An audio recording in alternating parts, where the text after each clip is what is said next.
സാധാരണ സിനിമകളിൽ കാണുന്ന ഒരു സ്ഥിരം നമ്പർ അവിടെ ഇറക്കാൻ പോവുക. അനുസരണയോടെ നിന്നോണം, ഞാൻ പലതും കാണിക്കും. മധുരമുള്ള ഇറച്ചി എന്നാണ് ഹൽവയ്ക്ക് യൂറോപ്യൻകാരിട്ട പേര്. നീ വലിയ വാചകം. കോഴിക്കോട് വന്ന ഹൽവ കടയിൽ കയറാതെ എന്താ ആഘോഷം, ഹൽവ ഇല്ലാതെ എന്താ ആഘോഷം? അപ്പൊ ഹൽവയിൽ കയറുന്നു. എന്തെങ്കിലും വേണമെങ്കിൽ ഇപ്പൊ മേടിച്ച് കഴിച്ചോളണം. ഇനി ഇതേപോലത്തെ ഒരു ഭക്ഷണം അടുത്ത കാലത്തൊന്നും കിട്ടിയെന്ന് വരില്ല. പലതരം ഐറ്റം പ്രേക്ഷകർക്ക് കാണാം. നമ്മൾ ഒരിക്കലും ഒരു എപ്പിസോഡിൽ ഇത് പ്രേക്ഷകരെ പരിചയപ്പെടുത്തിയതാ. ഏതാണ് ഇത്? വീറ്റാണ്. ഫ്രഷ് പപ്പായ, മാമ്പഴം, മാതളം, പൈനാപ്പിൾ, സാത്തുക്കുടി, ആപ്പിൾ, ഓറഞ്ച്, കർബൂസ്. ഇവിടുത്തെ ഏറ്റവും സ്പെഷ്യൽ വീറ്റ് ഹൽവയാണ്. അപ്പൊ ഇത് നിർമ്മിക്കാൻ ഉപയോഗിക്കുന്ന വീറ്റാണോ?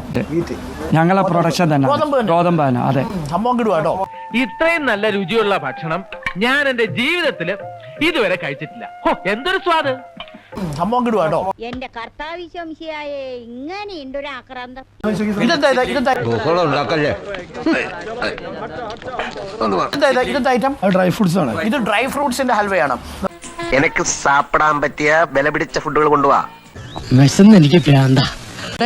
ഒരു മധുരമുള്ളതാണെങ്കിലും ഒരു എരിവ് മാത്രമുള്ള ഒരു അലുവയുണ്ട്. എരിവ് മാത്രമുള്ള അലുവയോ?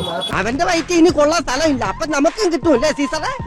ചീങ്കണ്ണിയുടെ വയറാ കണ്ടറിയണം. എരിവ് മാത്രമുള്ള ഒരു ഹൽവ ഐറ്റം വന്നിട്ടുണ്ട്. നമുക്ക് ഐറ്റം കൂടി ഇത് പരിശോധിക്കാം. അപ്പം നമുക്കൊന്ന് ചില്ലി ഹൽവ കഴിച്ചൊന്ന് ചില്ലാവാം.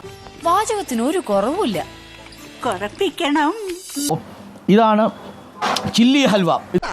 ഞങ്ങളെ കൂടി ഒന്ന് ഗൗനിക്കടാ. ഇതിനകത്ത് അല്പം എരിവുണ്ടാവുന്ന പറഞ്ഞാൽ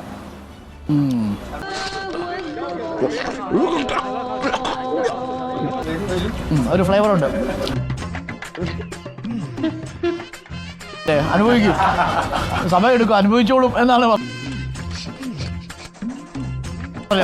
സംഭവം. ശരി, അനുഭവിച്ചു തുടങ്ങി. ഞാൻ കുറച്ചേരം താവൂട്ടി വെള്ളത്തിലിട്ടിട്ട് വരാം. കേട്ടോ?